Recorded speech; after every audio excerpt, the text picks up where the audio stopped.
वो सदैव ऊंची स्टेज में रहने वाला है। कौन सी ऊंची स्टेज? जो गीता में भी लिखी हुई है, मनुष्य गुरुओं ने लिखी भी है, लेकिन गलती के कारण बुद्धि भ्रमित हो जाती है, विकारी बुद्धि है, कामी क्रोधी बुद्धि है, इसलिए फिर भगवान को सर्वव्यापी भी कह दिया। गीता में ही श्लोक भी लिखा हुआ है, मैं कहाँ का रहने वाला हूँ, भगवान खुद बताते हैं। न तद्भासयते सूर्यो न शशांको न पावक यद् गत्वा न निवर्तन्ते तद्धाम परमं मम।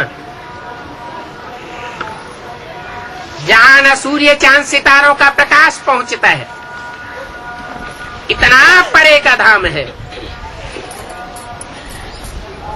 वहाँ का मैं रहने वाला हूँ। जहाँ जाकर के आत्माएं फिर वापस इस कलयुगी पापी दुनिया में नहीं लौटती, वो मेरा परम धाम है। गीता में स्पष्ट बोला हुआ है, और गीता दुनिया का सर्वोपरि ग्रंथ माना जाता है ज्ञान का। सर्वशास्त्र शिरोमणि कही जाती है गीता, है तो मनुष्यों की लिखी हुई। कोई भी धर्म पिता आकर के अपने हाथों से धर्म ग्रंथ नहीं लिखते हैं। मोहम्मद ने कुरान नहीं लिखी,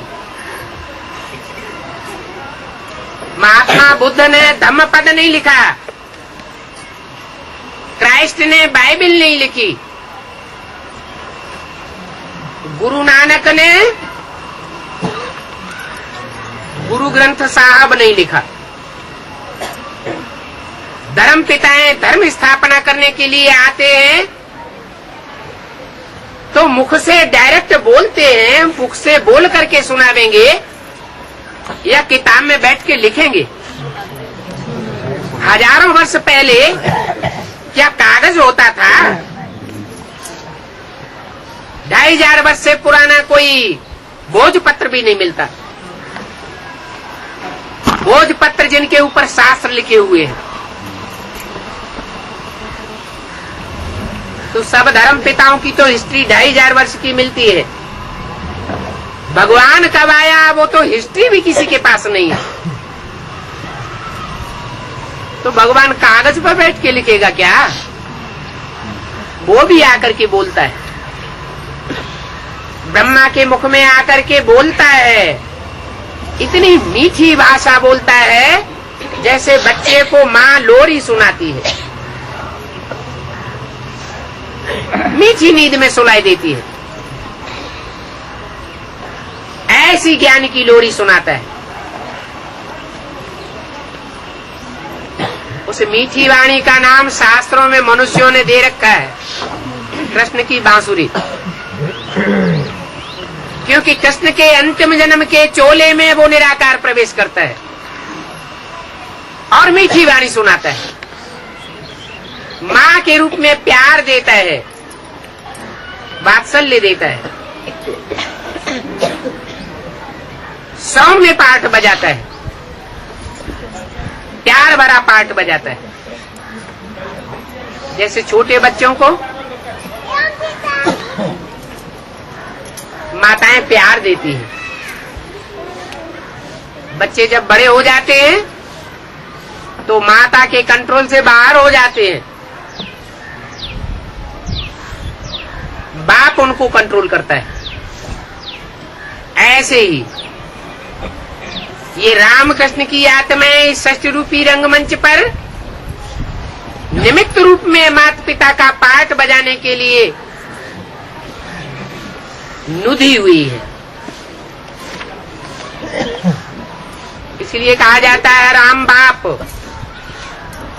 और कृष्ण को बच्चे के रूप में पूजा जाता है।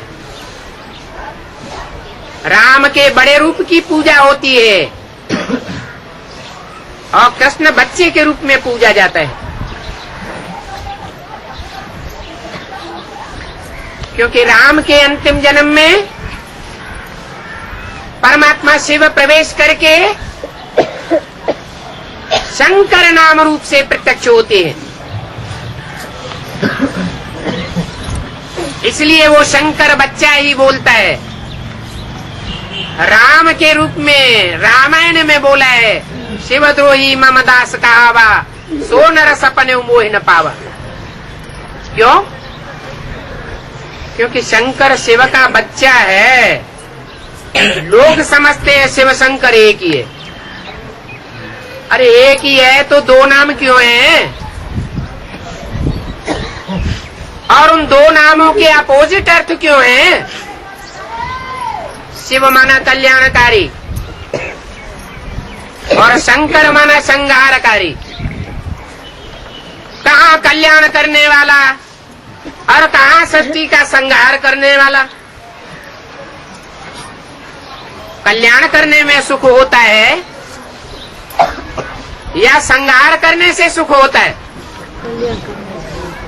कल्याण करने से सुख होता है। इसलिए शिव सदैव कल्याणकारी है। वो जन्म मरण के चक्र में आने वाला ही नहीं है। वो ज्ञान सुना करके सृष्टि का कल्याण करता है।